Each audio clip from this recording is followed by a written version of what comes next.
നിത്യാനന്ദം ഭൂതഗണാധിസേവിതം കവിത്തജം ഫല സാരഭക്ഷിതം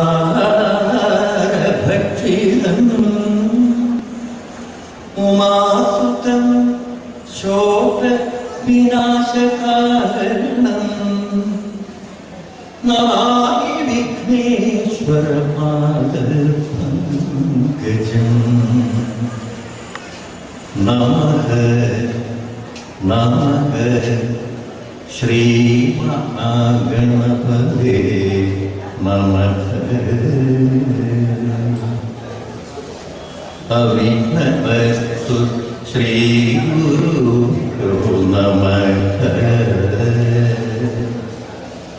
നാനോഖാദി മൂർത്തി ത്രയഭൂമി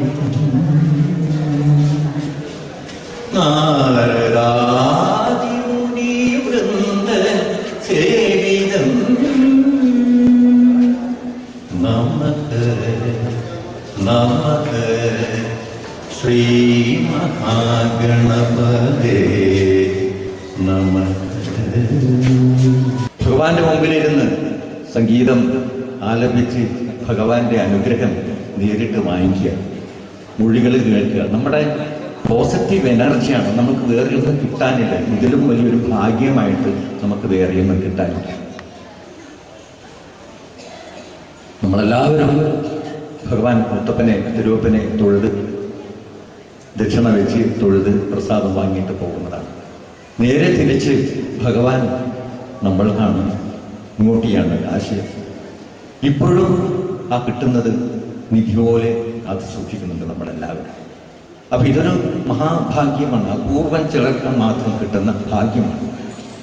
എത്രയോ ദൂര സ്ഥലത്തേക്കുള്ള പരിപാടികളൊക്കെ മാറ്റി വെച്ചിട്ട് ഈ സന്നിധാനത്തിൽ വന്നിട്ട് പാടിയിട്ടുണ്ട്. കാരണം ഇതത് പ്രശ്നവിധി പ്രകാരമോ ഒരു നിയോഗം പോലെയൊക്കെ വന്നിരിക്കുന്ന മഹാഭാഗ്യമാണ്. നമ്മൾക്ക് എപ്പോഴും വിശ്വാസമാണ് വേണ്ടത്. വിശ്വാസത്തിൽ നിന്നാണ് നിശ്വാസത്തോടു കൂടിയ ഒരാശ